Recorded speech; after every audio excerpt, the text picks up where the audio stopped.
brought to you by Silver Pumps.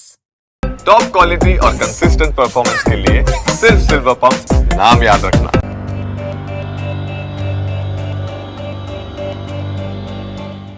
नमस्कार, मैं हूं आशीष कुमार झा और आप देख रहे हैं हरियाणा तक। 27 साल पहले दिल्ली के मुख्यमंत्री जाट समुदाय से आते थे साहिब सिंह वर्मा। साहिब सिंह वर्मा का कार्यकाल सिर्फ 2 सालों का था।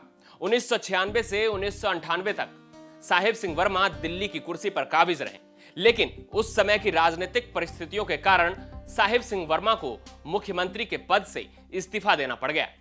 साहिब सिंह वर्मा जब इस्तीफा दे रहे थे तो उनके समर्थकों ने अपनी नाराजगी जाहिर की, लेकिन फिर भी वो नहीं माने और अपना इस्तीफा देने के बाद वो दिल्ली की डीटीसी बस से अपने गांव वापस चले गए। अब 27 साल बाद दिल्ली की सत्ता में बीजेपी की फिर से वापसी हुई है और सीएम पद की रस्साकसी भी तेज हो गई है। ऐसी संभावनाएं जताई जा रही है कि एक बार फिर से बीजेपी दिल्ली को जाट समुदाय से मुख्यमंत्री दे सकती है, और वो इस बार मुख्यमंत्री कोई और नहीं होने वाला है बल्कि पूर्व मुख्यमंत्री साहिब सिंह वर्मा के बेटे परवेश वर्मा को मुख्यमंत्री बनाया जा सकता है। खबर है कि प्रधानमंत्री के अमेरिका दौरे के बाद दिल्ली के मुख्यमंत्री पर निर्णय लिया जाएगा। नई दिल्ली विधानसभा से आम आदमी पार्टी सुप्रीमो अरविंद केजरीवाल को चुनाव में हराने वाले परवेश वर्मा का नाम सीएम रेस में सबसे टॉप पर बताया जा रहा है। परवेश वर्मा वेस्ट दिल्ली लोकसभा सीट से 2 बार सांसद और महरौली विधानसभा से 1 बार विधायक भी रह चुके हैं। परवेश वर्मा लगभग पिछले 3 दशकों से बीजेपी में हैं। 2024 के लोकसभा चुनाव में भाजपा ने उनका टिकट काट दिया तो लगा कि पार्टी ने उन्हें किनारे करना शुरू कर दिया है, लेकिन दिल्ली विधानसभा चुनाव में पार्टी ने उन्हें आपके सर्वे सर्वा अरविंद केजरीवाल के सामने मैदान में उतार दिया। परवेश वर्मा केजरीवाल के लिए बड़ी चुनौती थे। पिछले 2 बार से अरविंद केजरीवाल लगातार दिल्ली विधानसभा सीट से चुनाव जीतते आ रहे हैं और उन्हें दोनों बार 60% से अधिक वोट मिले।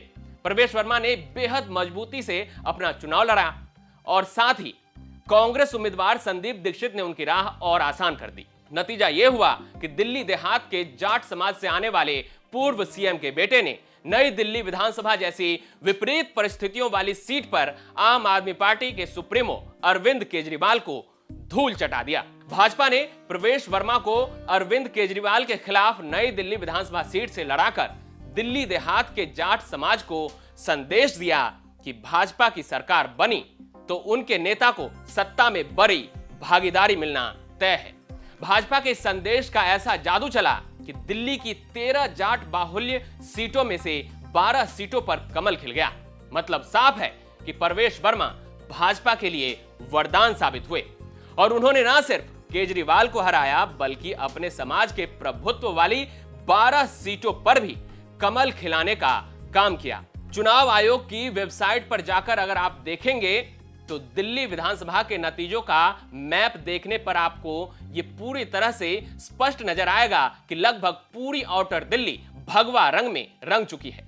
इसी भगवा नक्शे को परवेश वर्मा की दावेदारी के पीछे सबसे मजबूत फैक्टर बताया जा रहा है। इसके अलावा हरियाणा, राजस्थान, पंजाब और यूपी के जाट समाज को साधने के लिए भी भाजपा परवेश वर्मा के हाथ में दिल्ली की कमान दे सकती है।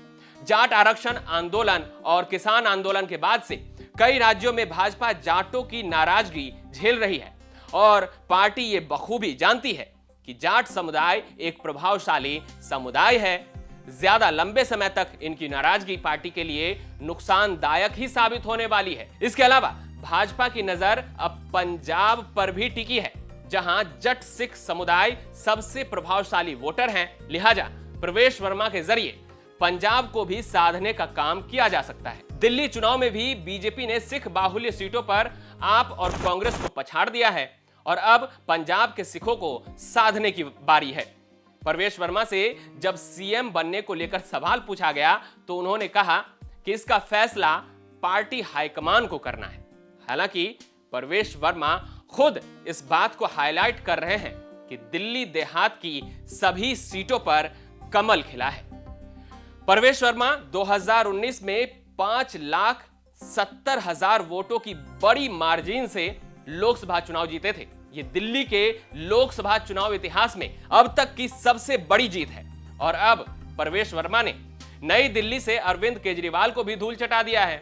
अब देखना होगा कि परवेश वर्मा को भाजपा दिल्ली की कमान देगी या फिर हर बार की तरह दिल्ली में भी बीजेपी कोई बड़ा सरप्राइज देने वाली है।